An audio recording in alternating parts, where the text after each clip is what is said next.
Yes, bakunzi bacu rero ba Deep News TV, twizere ko mumeze neza cyane mu bice byose muherereyemo bigiye bitandukanye.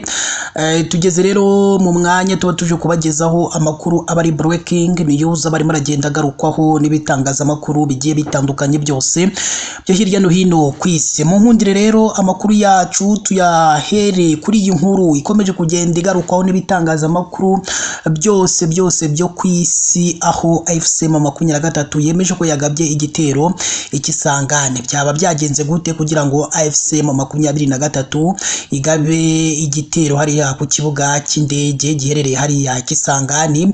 Kuri ubu rero ihuriro AFC M23 rirwanya ubutegetsi bwa Repubulika Demokarasi ya Kongo ryatangaje ko ryagabye igitero cya drone ku kibuga cy'indege cya Bangoka Kisangani muri ntara ya Tichopo mu ijoro ryo kuwa 31 Mutarama rishyira ku ya mbere Gashyantare 2026.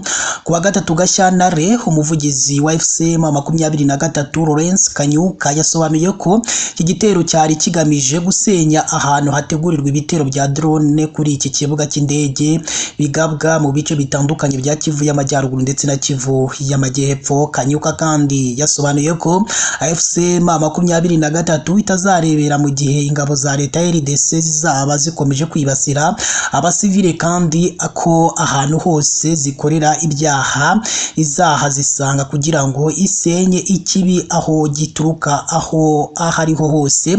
Uyu muvugizi yagize ati AFC M23 irahamagarira ubutegetsi bwa Kinshasa gufata umwanzuro udasubirwaho hagati y'amahoro n'intambara. Niramuka isemo amahoro igomba kubahiriza agahenge, nihitamo intambara izaryozwa ibyo izakora byose n'ingaruka zose zishobora gukurikiraho.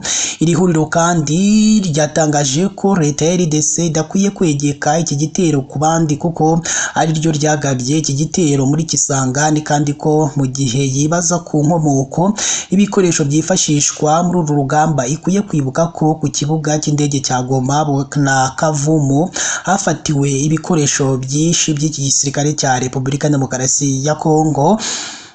AFC M23 kandi yamenyesheje leta ya RDC ko atari yo yonyine yemerewe gukoresha drone cyangwa abacashuro. Tukiri mu makuru avugirwa hano muri Repubulika Demokarasi ya Kongo, mu nkunde dukomerezeho iyi nkuru, aho kuri ubu igipolisi cya Kongo nacyo cyasubiye muri Uvira iherutse kuvamo AFC M23. Ese kubera iki kino gipolisi cya leta ya Kongo nacyo cyasubiye hano muri Uvira? Murumva rero ko ibintu bikomeje kugenda bibi cyane hano mu gihugu cya Repubulika Demokarasi ya Kongo. Byabaye kuwa kabiri tariki ya 3 Gashyantare 2026 nibwo polisi y'igihugu ya Repubulika Demokarasi ya Kongo yasubiye ku mugaragaro mu mujyi wa Uvira nyuma y'amezi hafi 2 yarahunze uyu mujyi uri ku kiyaga cya Tanganyika ugenzurwa n'inyeshyamba za AFC M23. Aba bapolisi kandi bari barambutse umupaka berekeza mu Burundi bwo inyeshyamba zasatiraga Uvira. Abapolisi bagera ku 100 kuwa kabiri bambutse umupaka wa Kavimvira uherereye hagati y'imijyi y'u Burundi, Kongo ya Gatumba ndetse na Uvira. Hari abantu benshi bashungereye, bakiriwe n'abarimo umuyobozi w'agateganyo wa Uvira n'umwungirije, bityo bashimangira ko hasubiye ubutegetsi bwa leta nyuma y'uko inyeshyamba za AFC M23 zihavuye kubera igitutu cya Amerika. Umuyobozi w'agateganyo wa Uvira yagize ati uku niko kugaruka kwa leta, ingabo zaje mbere twakurikiyeho, ariko abashimangira umutekano rusange ni abapolisi, kandi kuba ubu abapolisi bari hano byemeza ko ubuyobozi bwa leta burimo kugaruka no kongera gushyirwaho gahoro gahoro, kandi n'ibindi bice byose biri mu maboko y'inyeshyamba byose tuzabifata uko byakabaye kose. Uyu muyobozi kandi w'umujyi yaboneyeho kugira inama abaturage cyane cyane asaba ko hahindurwa imyitwarire. Yagize ati uko twari tumeze mbere y'igitero ntibigomba kuba icyo tuzaba cyo. Uvira yarababajwe cyane. Uvira ni ahantu abantu bose bareba, tugomba kuba intangarugero. Ndasaba abantu bose kwigira ku byabaye. Nyuma yo kuva muri Uvira kwa AFC M23, igisirikare cya FARDC cyahise gitangira koherezayo bohereza ingabo no mu turere tuyikikije. Uvira ni umujyi wa kabiri munini mu ntara ya Kivu y'Amajyepfo, aho nyuma y'ifatwa rya Bukavu wari wagizwe umurwa mukuru w'agateganyo. Ubuyobozi bw'intara burahimukira.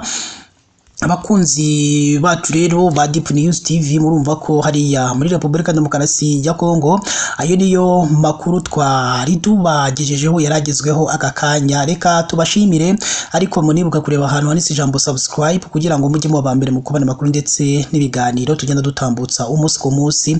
Munaduha igitekerezo cyanyu gishima kitugira inama y'ibyo tugomba guhinduramo makuru ndetse n'ibiganiro tugenda dutambutsa umunsi ku munsi hano kuri Deep News TV. Mukomeze mugire ibihe byiza.